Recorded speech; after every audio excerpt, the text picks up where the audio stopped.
Right. And that's it.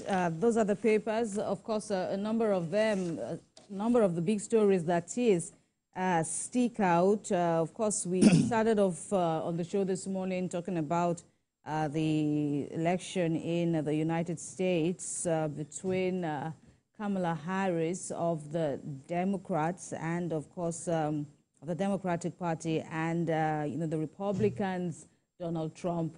They are neck and neck. We understand that it's a too close to call kind of race, and it's a crucial time indeed in the American history. It's said to be the fiercest, but then every election always comes out with its own peculiarities. When was it now that Trump was contesting against Clinton, against Clinton? Clinton at first, yes. Also a woman, and now we're having him, he says his back is better, he's stronger, but then it's a divided America. Yeah, Some are indeed. saying one half against the other half, each of them proffering what they want their country to be like. But in a matter of hours, or should I say days now, we will get to see who becomes the next U.S. president. Yes, we will get to see that, of course. It's everyone is watching, monitoring the elections and all of that. We're going to know, they will know their fate soon, who's going to win, who's going to lose, who's going to congratulate the other, who might go to court, of course. People are asking a lot of questions as to the fact that there are only two people contesting. They are not only two people contesting. There are others who are contesting. There's an independent candidate who steps down for Trump. The former Democrat, Robert F. Kennedy Jr., who was also on the ballot in many states. And, of course, he has been running as an independent before, but now, since endorsed Trump. There's the Libertarian Party's Chase Oliver, excuse me, is on most ballots, and the Green Party's Jill Stein. But we see that Donald Trump and Kamala Harris are the stronger contenders.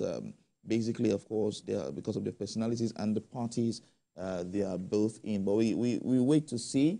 It might the results are beginning to trickle, but people are beginning to vote in the U.S. Indeed. Yes, and so it might take a bit of time, but we're going to get the result because they have to get some results through mail and all of that. And they're giving time because some people might not have the time to go and vote today, so they may have the time to vote tomorrow and all of that. So we will get the results as they come in and monitor the situation there. So, and of course, it's an election that the rest of the world is keenly watching. Yes, considering the critical position that the American nation occupies and the influence that it also brings in, for how the rest of the world runs its affairs.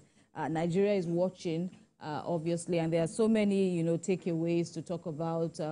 Here we are still exploring the benefits of, early voting, for example, diaspora voting, and the likes. We are yet to make a headway with that. But for a vast nation, a large nation as America, about 81 million have already voted, even before election day. So you can just imagine that, would one say results are trickling in or what? I'm sure they have perfected the system. Of course, no system is entirely, perfect, though, but at least they have, tried it over and over and over again, pruned it where necessary, and all of that. So this should be one thing that, Nigerians should also, begin to talk more about and see how we can do it, especially when one looks at the fact that Nigerians living in the diaspora, they bring in so much, their revenues that come into the country. So they should be able to vote from wherever and they are always, keenly interested in what happens at home. And so, having a say or having them vote for their desired leaders should also be one thing that we should be able to do for them in return. Well, if that is done for them, it will make sense because it will be done for us as well. Because as journalists, we travel all around to cover the elections in different states. So if your polling unit is in Lagos, you're not voting. So it helps a lot if you can have vote by mail or electronic voting, and you can send your votes wherever you are. It will make a lot of sense for us. Indeed. Of course, even though no system is actually free entirely perfect, but at least we have for the you to even dare yes. to do something like this, you must have, you know, done some serious checks, serious work. It's not actually for, you know, anyone to just say you want to do early voting, do voting by mail. You have to make sure that that system is indeed infrastructure is infrastructure on ground, is tight, is on ground. The U.S. have perfected this, and so with time they have tightened, cross the T's and dot the I's as election cycle comes in. So it's something we can do, and with time make the process better. All right, you know, so much to talk about it. We'll just continue watching TVC News. We've got a lot to offer in terms of the ongoing election in America. It's a crucial time indeed for Americans, and we will be on ground to bring you all the updates that you need ahead, of course, talking about the election in the U.S.